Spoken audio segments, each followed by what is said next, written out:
One of the most exciting papers to write is the literacy narrative. Hopefully you've read the prompt and you have an idea about what you want to write about. If you don't, then this PowerPoint hopefully will give you some ideas. So let's start. The literacy narrative. First of all, you want to read the prompt several times. That means more than once.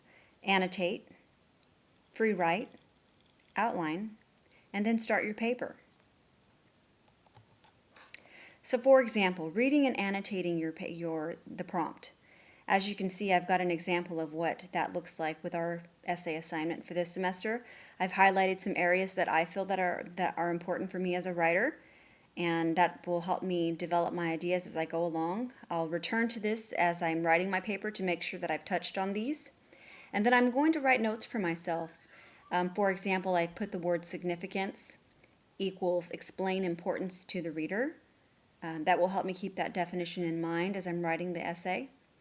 And then as an example, I put down, as I was reading this, I was thinking of ideas. I wrote a play in the 6th grade. It's the first time, and I was inspired by my teacher.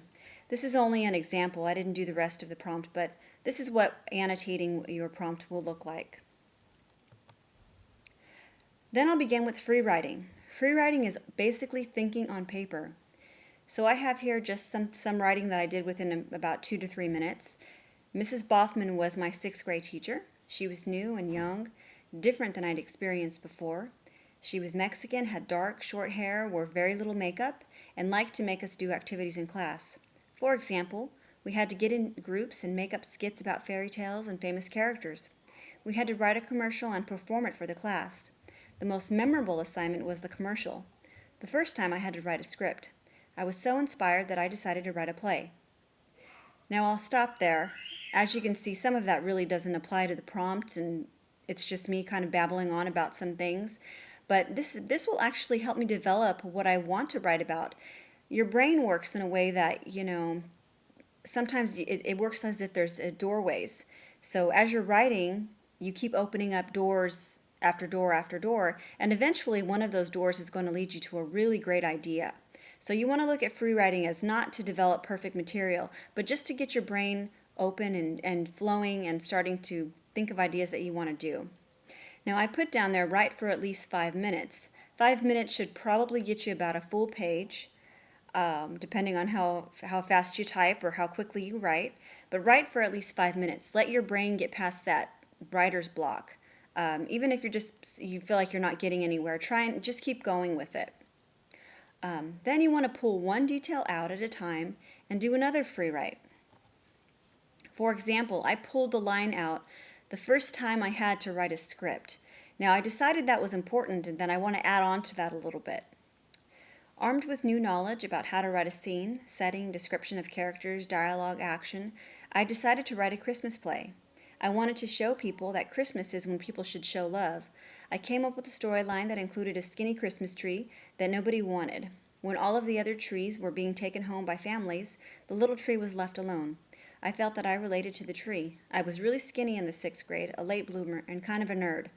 So as you can see, there's still some details in there that just might not work for this paper, but again, I'm starting to get somewhere. I'm starting to get a little bit more detailed the more and more that I write. I'm also, and this isn't the best writing either. It's not something I may use some of this in my paper, I may not. But now I'm getting somewhere. Now I'm relating an experience that I had about writing a play to how I felt growing up as a child, and there's some depth to that, and there's some significance to that, because I really didn't think about this before. I know I wrote the play, but I started to think about how that connected to me as a person and how people saw me, and that eventually this was a way of me expressing myself through writing the play, and getting some recognition for that, but also saying, hey, I'm kind of like that tree. So eventually this is going to get somewhere, and right now this is just an example, but I'm hoping that you're going to free write and try and get to something that had some meaning in your life. This is an experience I had with writing, but it could be anything from experience you had with reading, a teacher, a tutor, maybe perhaps a close friend that inspired you to read. I've had student papers where a grandmother read to their child or read to their grandson or granddaughter. I've had things where someone wrote a letter to a teacher years later after they'd already gone past, the second or third grade. It's just find something that means something to you. Next, after lots of free writing, I should have a specific event, one specific event I want to point out, a thesis, a purpose for my writing, lots of details to include, and now I can outline my paper. Now there's several different ways to outline your paper, and I'm not real picky about how you outline your paper. I really want some form of organization. And so what I have here is just an example for you. So I've got an introduction, generally introduces the reader to the topic or the subject matter, introduces the characters, which would probably be yourself and maybe whoever else is involved in your story. Hints at thesis without giving away specific details. Now, a thesis is different than a thesis statement. In a narrative essay, you don't necessarily need a thesis statement. We'll get to that later in class.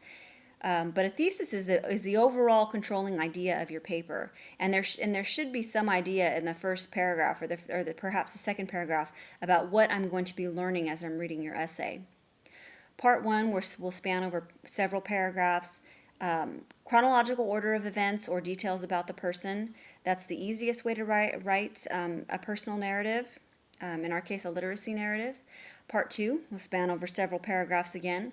Discussion of why these events were significant. Reflection. This is the key point in a literacy narrative. This is always what I'm telling students. You need to have more of this in your essay. What you think and feel and felt about the experience. This can also be incorporated throughout the paper. Conclusion. Summarize the major events. Emphasize the main purpose in sharing this particular story. So hopefully this helps you get off to a good start. And again, if you have any questions, you can email me. Thanks.